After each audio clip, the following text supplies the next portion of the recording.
नमस्कार दोस्तों, मैं आज आपको सुनाने जा रही हूँ सोमवार की व्रत कथा शिवजी भगवान की।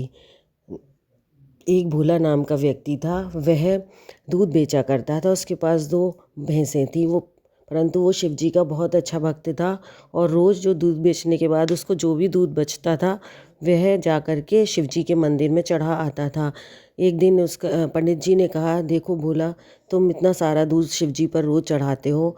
लोग तो पानी में दूध मिलाकर चढ़ा देते हैं, तुम भी ऐसे ही किया करो और इससे दही आदि घी बना करके बेच दिया करो, जिससे तुम्हारी आमदनी बढ़ जाएगी। तब वह कहने लगा कि नहीं पंडित जी, अगर मैं पानी वाला दूध भोले बाबा को चढ़ाऊँगा तो मेरे भोले बाबा कमज़ोर हो जाएंगे। ऐसा कहने लगा तो पंडित जी उसकी बातों को सुनकर हंस दिए। फिर वो इतना सुनकर पंडित जी हंस दिए। एक दिन वो दूध बेचने नहीं जा पाया, बारिश बहुत तेज़ थी। तो उसने सोचा मैं मंदिर जा कर के सारा दूध चढ़ा आता हूँ। तो वो मंदिर में जाके सारा दूध चढ़ाने जाता है। तो पंडित जी कहते हैं कि देख, इतना सारा दूध मंदिर में चढ़ाएगा तो कैसे हो पाएगा, इसलिए तू ऐसा कर, आज इसकी खीर बना ले और पहले भोले बाबा को भोग लगाना और सारे भक्तों में बांट देना। उसने कहा ठीक है। उसे ये आइडिया बहुत अच्छा लगा। उसने कहा ठीक है पंडित जी, मैं ऐसे ही करता हूँ। उसने सारा खीर का सामान लाया और खीर बनाकर भोले बाबा को भोग लगाया। फिर भगवान उसने उधर कैलाश पर माता पार्वती ने भगवान भोले बाबा के मुंह पर खीर लगी देखी तो वो हंसने लगी कि आज आपको किसने भोग लगाया है प्रभु। तो भोले बाबा कहते हैं, पार्वती देखो, मेरा एक बहुत भोला भक्त है। उसने आज उसकी भावना देखो, वह मुझे खीर का भोग लगाया आज उसने, और बिना पानी का दूध चढ़ाता है। वो सोचता है कि मैं पानी वाला दूध पीऊँगा तो कमज़ोर हो जाऊंगा। वो मेरा सच्चा भक्त है। यह सुनकर पार्वती जी हंसने लगी और बोली, प्रभु फिर तो हमें अपने भक्त की परीक्षा लेनी चाहिए। तो भोले बाबा बोले, चलो फिर देर किस बात की है, चलते हैं। दोनों पृथ्वी पर आए और सेठ सेठानी का वेश बना करके उनके घर पहुँचे और बोले, भैया भैया, हमने सुना है आपका दूध बहुत अच्छा होता है, बिल्कुल शुद्ध बेचते हो, हमें बहुत सारा दूध चाहिए। ऐसा करो, सारा दूध हम तुम्हारा खरीदना चाहते हैं, हमें बेच दो, हम तुम्हें 4 गुना पैसा देंगे। बोला, देखो मैं आपको सारा दूध नहीं बेच सकता।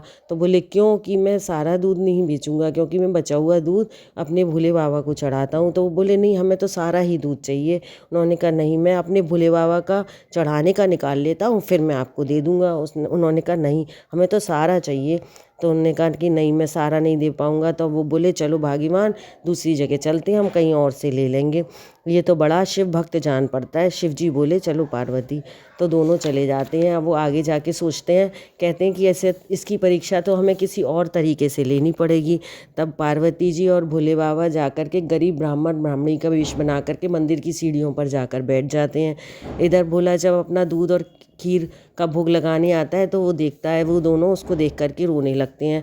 तो वो पूछता है कि आप लोग क्यों रो रहे हैं? तो वो कहते हैं, बेटा, हम कई दिन से भूखे हैं, हमें बहुत तेज़ भूख लगी है, कई दिन से खाना नहीं खाया है। तो वो कहता है कि लो आप ये, मैं तो भोले बाबा पे भोग चढ़ाने जा रहा था, आप मेरे पास खीर है और ये दूध है, ये पी लो और खा लो। तो वो उनको दे देता है और वो लोग दोनों खा लेते हैं और बड़े खुश होते हैं और बोलते हैं कि भगवान तुम्हारा भला करे, बेटा तुमने हमें खिलाकर तृप्त कर दिया। तब वे कहता है, फिर वो पार्वती मैया कहती हैं कि तुमने बेटा हमको सारा दूध और खीर खिला दी, अब तुम्हारा नियम नहीं खराब होगा। तो वो कहता है कि देखिए कि भोले बाबा जो हैं वो मेरे पिता हैं, तो आप लोगों के पिता भी तो हुए। अगर मैं उनकी संतान को भूखा रखता तो क्या वो ग्रहण करते? नहीं करते, इसलिए मैंने आपको खिला दिया। भोले भोले उस भोले भक्त की बातें सुनकर शिव भगवान प्रकट हो गए और बोले, मैं तुम्हारी भक्ति से अत्यंत प्रसन्न हूँ, तुम बोलो क्या मांगते हो, मैं तुम्हें आज वर देना चाहता हूँ। तो वह उनके चरणों में गिर गया, बोला और बोला, हे बाबा, मुझे कुछ नहीं चाहिए, मैं तो केवल आपकी भक्ति मांगता हूँ कि मैं ऐसे ही आपकी भक्ति करता रहूँ। तो तब भगवान बोले कि तू मेरा सच्चा भक्त है, आज के बाद तू हमेशा खुश रहेगा, तुझको कभी कोई दुख नहीं होगा। उस दिन के बाद भोला हर तरह से खुश रहने लगा, सुखी हो गया और वह सुख से रहने लगा। बोलो भोलेनाथ की जय। जो इसको पढ़ता है, सुनता है, भोले बाबा उसकी सभी मनोकामनाएं पूरी करते हैं। जय शिव भगवान।